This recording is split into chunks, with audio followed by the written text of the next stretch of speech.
The name of the Father, the Son and the Holy Spirit. Amen. ദൈവത്തിരുനാമത്തിന് മഹത്വം ഉണ്ടായിരിക്കട്ടെ.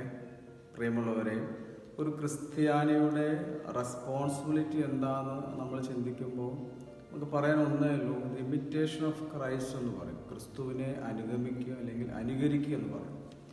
അങ്ങനെയാണ് ഒരു ക്രിസ്ത്യാനി ഈ ലോകത്ത് അറിയപ്പെടുന്നത്. അവനെ ഒരു ക്രിസ്ത്യാനി ആണെന്ന് നമുക്ക് കാണിച്ചു കൊടുക്കാൻ കിട്ടുന്ന അവസരം നമ്മുടെ ജീവിതമാണ്. എന്നാൽ പലപ്പോഴും ഈ കാലഘട്ടത്തിൽ കണ്ടുവരുന്നത് നമ്മൾ പലപ്പോഴും ക്രിസ്തുവിൻ്റെ ഫാൻസായിട്ട് മാറുകയാണ്. നമ്മൾ യഥാർത്ഥത്തിൽ ഫോളോവേഴ്സാണ്, പക്ഷേ നമ്മൾ പലപ്പോഴും ഒരു ഫാൻസായിട്ട് മാറും. രണ്ട് തലങ്ങളാണ്. ഒരു വ്യക്തി നമുക്കറിയാം, പോപ്പുലറായ ഒരു നടനായിക്കോട്ടെ, ഒരു ഗായകനായിക്കോട്ടെ, മറ്റേതെങ്കിലും സെലിബ്രിറ്റീസ് ആയിക്കോട്ടെ, അവർക്ക് ഒത്തിരി ഫാൻസ് ഉണ്ട്. ആ ഫാൻസ് ഒരു കൂട്ടം, ഒരു മാസമായ ഒരു കൂട്ടം നമുക്ക് കാണാൻ സാധിക്കും.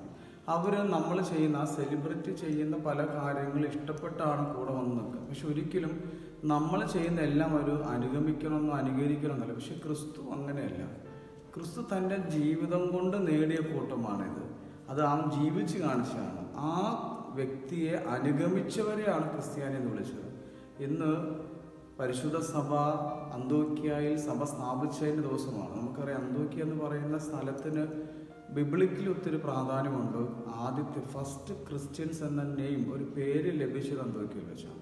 അത് അവർ ജീവിതം കൊണ്ടാണെങ്കിൽ ഇന്ന് നമ്മളെ സംബന്ധിച്ച് ഈ കാലഘട്ടത്തിൽ 21-ാം നൂറ്റാണ്ടിൽ എന്നെയും നിങ്ങളെയും നോക്കി ഇവൻ യഥാർത്ഥത്തിൽ ക്രിസ്ത്യാനിയാണെന്ന് പറയണമെങ്കിൽ നമ്മുടെ ജീവിതം കൊണ്ടേ സാധിക്കും. അതുകൊണ്ട് നമ്മൾ ഫാൻസായിട്ട് നിൽക്കാതെ, കൂട്ടത്തിൻ്റെ കൂടെ നിൽക്കാതെ, തൻ്റെ ജീവിതം കൊണ്ട് യേശുക്രിസ്തുവിനെ സ്നേഹിക്കുന്ന വ്യക്തിയായി ഞാനും നിങ്ങൾ മാറുമ്പോൾ അത് ലഭിക്കുന്ന സന്തോഷം, അത് സ്വർഗീയ സന്തോഷമാണ്. എന്നെ നോക്കി സ്വർഗം സന്തോഷിക്കുന്ന നിമിഷമാണ്. അതിന് മുഖാന്തരമായി തീരട്ടെ നിങ്ങളെല്ലാവരും. ദൈവം തമ്പുരാനായി അനുഗ്രഹിക്കട്ടെ. പിതാവാം ദൈവത്തിൻ്റെ സ്നേഹവും ഏകജാതനായ പുത്രൻ്റെ കൃപയും പരിശുദ്ധ റൂഹായുടെ സംബന്ധം ആവാസവും എല്ലാവരുടെ മേലും എന്നേക്കും ഉണ്ടായിരിക്കട്ടെ.